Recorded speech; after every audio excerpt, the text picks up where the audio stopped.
गौरी मिश्रा जी के बाद जब मैं माइक पर आया हूं तो आप लोगों के चेहरे पर स्पष्ट निराशा देख रहा हूं।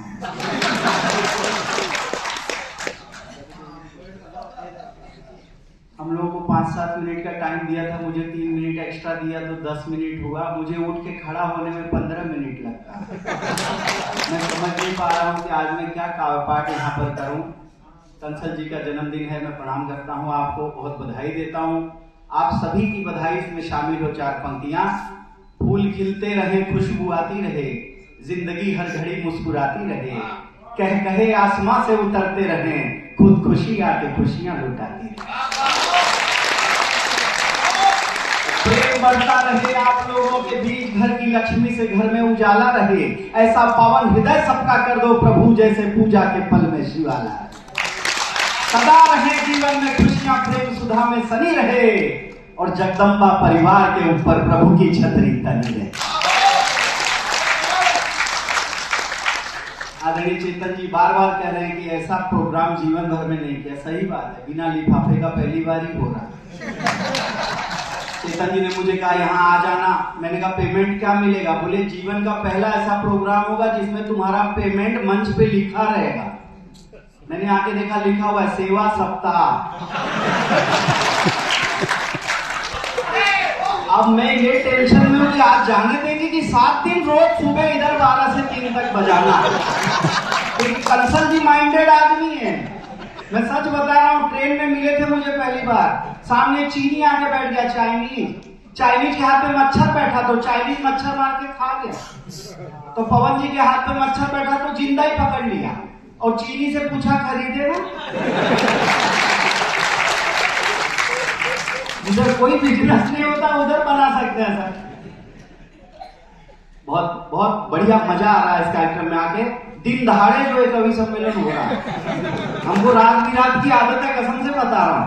मैंने योगेंद्र जी से कहा ये सुबह सुबह कवि सम्मेलन, बोले कुछ तो मजबूरियां रही होंगी, यूं कोई बेवफा नहीं होता, और रात का इंतजार कौन करे, आजकल दिन में क्या नहीं होता।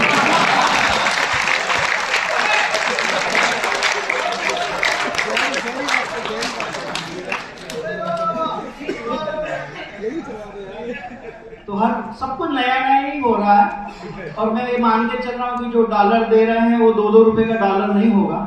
वो लिफाफे में क्या खड़ा करा है पता नहीं चलता, लेकिन चलता रहता। आप लोग टेंशन नहीं लेना। अभी बहुत सारी यहाँ पे कविताएं बहुत बढ़िया बढ़िया की जा रही थी। मेरे दोस्त के घर पे कैसा टेंशन में बैठा था, मैंने पूछा किस बात का टेंशन है? बोला एक दिन हर कोई मरेगा। मैंने कहा इसमें इतना टेंशन लेने की क्या जरूरत है? बोला जो सबसे लास्ट में मरेगा उसको लेके कौन जाएगा? आजकल फोकट का टेंशन आदमी ज्यादा ले लेता। मैं दोस्त के घर पे गया, सही में टैटू बनवा कर रो रहा। मैंने कहा मालूम था दर्द होगा तो क्यों बनवाया? बोला दर्द की वजह से थोड़ी रो रहा हूँ, स्पेलिंग गलत हो गया। कैटरीना लिखाने का था कुतरीना लिख दिया।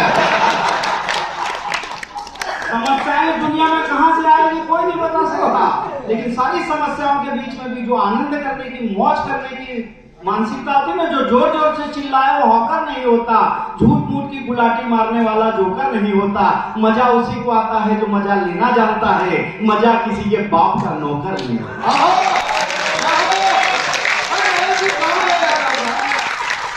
आनंदित होने के लिए कुछ नहीं चाहिए, टेंशन तो दुनिया भर में फैला हुआ है। यहाँ पे लोग कह रहे थे संख्या वगैरह की बात की, मैं तो आदरणीय सरदार जी लोगों को देख रहा हूँ। मेरा एक फिल्म में गाना आ रहा है, एक फिल्म बन रही है बाना सिंह, उसमें मेरा एक गीत आ रहा है।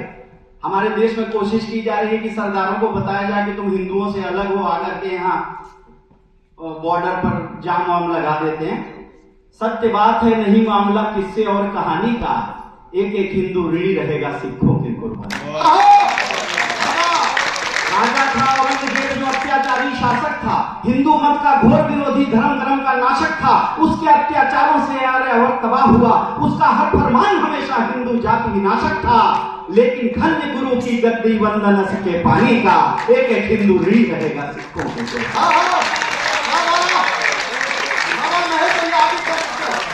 शीश कटाया लेकिन अपना शीश झुकाया कभी नहीं, जब गर्जाना हर माता का दूध लजाया कभी नहीं, छोटे छोटे बच्चों को भी नमन सिखाया कभी नहीं, मजहब के अंधों का गंदा हुक्म बजाया कभी नहीं, नाम जपो गुरु तेग बहादुर जैसे शीश के दानी का, एक एक हिंदू ऋणी रहेगा सिक्खू। ये लंबी कविता है, फिल्म में आएगी, आप लोग सुन लेना, यहाँ ज्यादा नहीं सुनाऊंगा क्योंकि अभी मैं गया था अहमदनगर महाराष्ट्र में, कार्यक्रम करता, एक ही सरदार जी थे। मैंने जैसे पहली पंक्ति पढ़ी, उन्होंने खड़े होकर मुझे 2000 रुपए प्रदान किए थे। यहाँ इतने सारे बेटे कोई खड़ा नहीं हुआ तो अपन को सुनाया। तो दूसरी कविता सुनो। आनंद तो आप लोग। ये ऐसा है ना भाई साहब, द्विवेदी जी मोबाइल में क्यों ले रहे हो यार, मेरे ऊपर वैसे 10-20 केस चलता है, मैं कहाँ क्या बोलता हूँ पता नहीं चलता, सच बता रहा हूँ। और आप मुझे रिकॉर्ड करके क्या करोगे बताओ? अपनी गर्लफ्रेंड को भेजोगे, उसकी फ्रेंड मेरे पास आ जाएगी, आपका क्या फायदा होगा? फायदे वाला काम करो आप जब लंबा ग्रुप से जुड़े हुए। एक क्षण देता हूं, देखो अपने पास क्या टाइम बहुत कम है। मैंने अभी एक फ्लाइट में कविता लिखी आते आते, उसका प्रयोग कर लेता हूं आपके सामने सर। याद नहीं रहेगा तो मोबाइल में थोड़ा देख लूंगा। लिखी है, सुनिएगा। एक बढ़िया बढ़िया कविता दे रहा हूं आपको, मुझे ऐसा लग रहा है। अपना क्या है ना, आप यूट्यूब पे जाना, महेश दुबे डालना, दुनिया भर का आपको मिल जाएगा। जिंदगी का कुछ समय मधुमास होना चाहिए और कुछ कांटों भरा वनवास होना चाहिए। एक ही रस से भरा जीवन कोई जीवन है क्या, एक क्षण तृप्ति का एक प्यास होना चाहिए। एक कविता आपको दे रहा हूँ। अभी यहाँ प्रिंसिपल साहिबा ने बहुत बढ़िया बढ़िया बातें सुनाई थी, वो सब मेरे कोर्स की चीजें, मैं सच बता रहा हूँ। हाँ, यहाँ पे जो लोग देख रहे हैं ना, इतनी देर से गौरी मिश्रा का इतना हवा खड़ा किया जा रहा है, आप लोग दूर से देख रहे हो, हम लोग पास में बैठे हैं। नजदीक से देखो तो असलियत पता चलती है। मैंने जीटीवी पे हास्य कवि मुकाबला जीता था, पूरे देश के 72 कवि थे, मैं फर्स्ट आया था, उसमें मैंने कविता लिखी थी। उसका अंतिम पद सुनाता हूँ। दिखने में खूबसूरत, असली नहीं ये मूरत, मेकअप चढ़ा हुआ है, धोने की है जरूरत। मेकअप हटा दो निकलेगी भंगार, तौबा तौबा, आजकल की लड़कियों से प्यार, तौबा तौबा। लेकिन जो बात कही थी वो मैं एक कविता बिल्कुल नई नई प्रयोग करता हूँ, आज आपको सुना रहा हूँ, सुनिएगा साहब। स्वागत है, सुनाइए।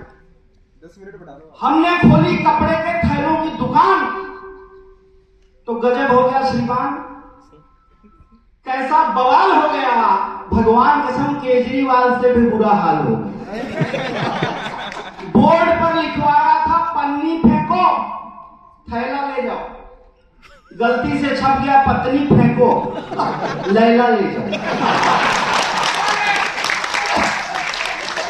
हमने खोली कपड़े के थैलों की दुकान, क्या बताएं श्रीमान, कैसा बवाल हो गया, भगवान कसम केजरीवाल से भी बुरा हाल हो गया। बोर्ड पर लिखवाया था पन्नी फेंको थैला ले जाओ, गलती से छप गया पत्नी फेंको लैला ले जाओ। अब पति हर तरह से प्राण खाने लगे, भांति भांति की पत्नियां लेकर आने लगे। आज सुबह सुबह स्कूटर से आया एक जोड़ा, आते ही मारा शब्दों का कोड़ा, कहां फेंकनी है।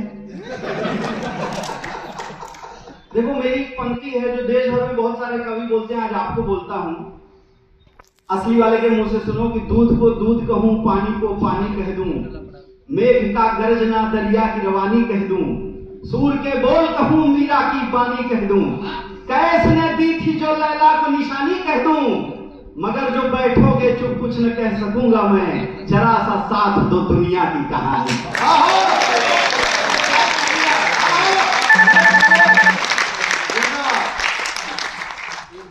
सुबह सुबह स्कूटर से आया एक जोड़ा, आते ही मारा शब्दों का कोड़ा, कहां फेंकनी है जगह बताओ, और जल्दी से 2-4 करारी लैला दिखाओ। आज मैं स्कीम का लाभ उठाऊंगा, पत्नी फेंक कर पसंद की लैला ले जाऊंगा। मैं उससे निपटता तब तक एक मौलाना लेकर आए ठेला, जिस पर लगा था 4 खातूनों का मेला। बोले अल्लाह किस्मत बदल दूंगा, 4-4 लेके चल दूंगा। अचानक भीड़ बढ़ने लगी, दुकान के आगे कतार लगने लगी। हम चिल्लाए, आप लोगों को गलत दिखा है। भीड़ चिल्लाई, हम वही मानेंगे जो सामने साफ लिखा। अब ज्यादा नखरे मत दिखाओ, लैला नहीं देनी तो मत दो, बस बीवी फेंकने की जगह बताओ।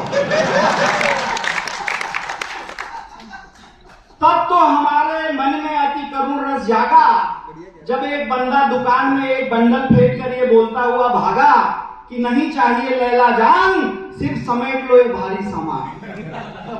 हम जब तक कुछ समझा पाते और भी आ गए रोते गाते, हम हैरान थे, लेकिन पत्नी को लेकर आने वाले हमसे ज्यादा परेशान थे। आखिर हमने बोर्ड में लगा दी आग, फिर भी पब्लिक नहीं रही थी भाग। जो जो पत्नी के सताए हुए थे बेचारे हमसे आशा लगाए हुए।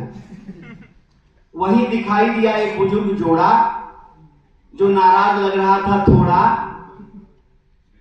हमने कहा इस उम्र में भी अंकल आपको चाहिए नया साथी, शर्म नहीं आती? वो बोले शैतान के नाती, हम तो ये बताने के लिए आए हैं कि पत्नी बुढ़ापे का सहारा है, कोई मनोरंजन का सामान नहीं है, और ऊपर वाले ने जो रिश्ता जोड़ के भेजा है उससे छूटना आसान है।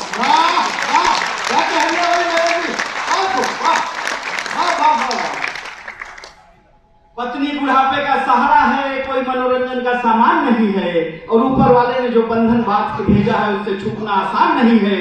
अरे मंच पर पढ़ लो कविता, मार लो ताने, तुम्हें तो सिर्फ मंच जमाने की पड़ी है, लेकिन वो भारतीय पत्नी ही है जो अपने पति की प्रतीक्षा में आधी रात को भी दरवाजे पे।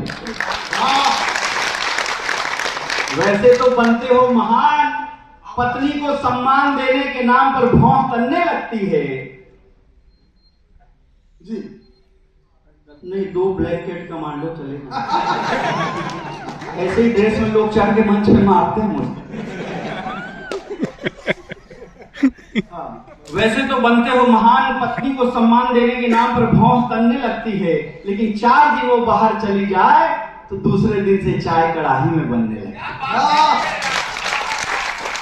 उसी ने पाला है तुम्हारे बच्चों को, उसी ने पाला है तुम्हारे बच्चों को, अपना अहम तोड़ दिया है, और तुम्हारी पत्नी ही है जिसने तुम्हारा घर बसाने के लिए अपने पिता का घर छोड़ दिया। ये सच है कि ये लड़ती है, झगड़ती है, छोटी सी बात पर अड़ जाती है, लेकिन ये हिंदुस्तान की पत्नी ही है जो सावित्री बनकर अपने सत्यवान के लिए यमराज से लड़ जाती है। हमने कहा अंकल आंटी आपकी बातें सत्य हैं, सच्चाई से पूर्ण हैं। दरअसल पत्नियों के बिना हर घर, हर पति और हर परिवार अपूर्ण है। Thank you.